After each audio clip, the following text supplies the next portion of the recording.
Hi there, Casey Healey, Director here at Century 21 Newcastle here in Newcastle, and also Car King John Smith at Charlestown, joining you for our Monday wrap. Today Shane joins me as the Director of our Charlestown office. Morning, Shane. Casey, good morning. How was your weekend? Weekend was good. Sun was out. It was good, wasn't it? Yeah. Take the win.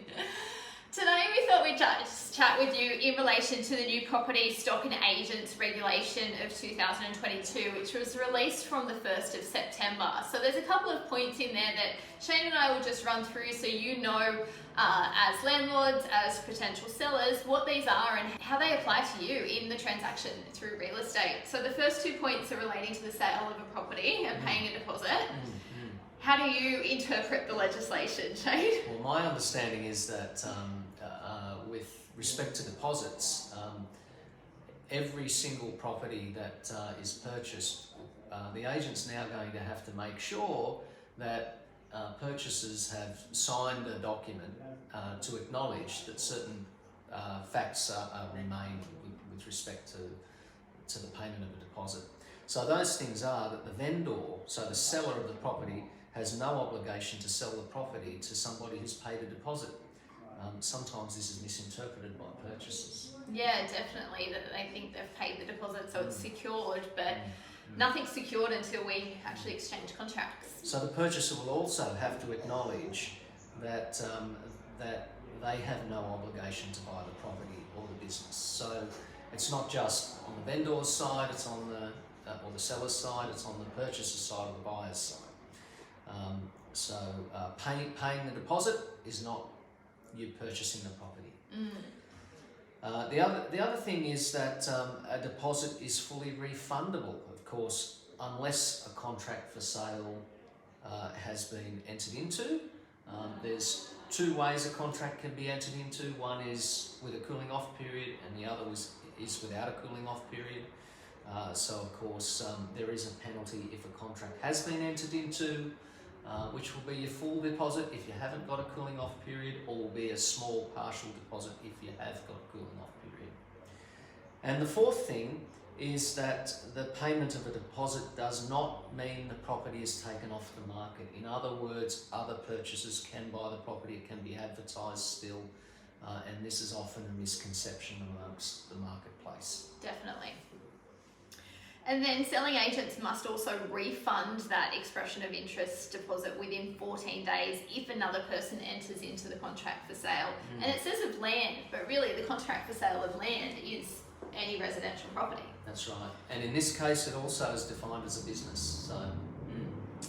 So they're the first two changes. The next one relates back to material fact outlined in the Residential Tenancy Regulation 2019. So dealing with residential tenancies. Now, I have got those material facts here, which are disclosed in the lease agreement to tenants. But what that relates back to is within the last 5 years, has the property been subject to flooding from a natural weather event or bushfire? Is the property subject to significant health or safety risk? Is the property listed on the Louisville Asbestos Register?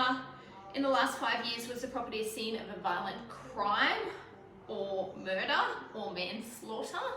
Really defined there. Within the last 2 years, has it been used for the purpose of manufacture, cultivation, supply of any prohibited drug or prohibited plant with the meaning of Drug Misuse Trafficking Act 1985? And then it goes back through to the strata. So the property, is the property part or part of the building contains external combustible cladding? Is the property part of a building where development application or complying development certificate application has been lodged under the Environmental Planning and Assessment Act for rectification of the building regarding external or combustible cladding? It's quite a mouthful. It is, isn't it?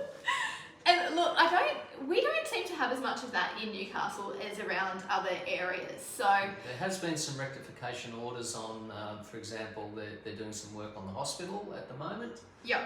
There's a couple of buildings around town, but yeah, generally not seen as much in Newcastle as other areas. And one or more of the following orders with meeting to the Residential Apartment Buildings, so Compliance and Enforcement Powers Act 2020. For building work rectification, prohibited order, or a stop work order. So things you do need to know about your property before leasing to a tenant. And some of those reply back to actually what's happening with the strata of your building, which is why we'll always ask those questions before leasing your property, so we know what we need to disclose to tenants, because that information is sometimes not readily available to us as agents, isn't it? That's right, and one of the things that we're trying to do now is to write to strata and ask them those questions where you're not sure, of course. Yeah, so we've got the right information, because we don't want to go signing a lease and have not disclose that to a tenant for them to up and out. Basically, it gives them the right. So a big week across both offices, 243 tenant inquiries, 26 inspections scheduled. It's a lot of inspections. It's definitely not the market where we're leasing after just one inspection. We're kind of 2 to 3 inspections to lease a property at this stage. 66 applications received and 6 properties leased. We did have a good Saturday. There were strong numbers through our open houses on Saturday, so I'm thinking there should be a few properties leased. We're processing applications this morning, but should get another few away today, that's for sure. Yeah, for sure.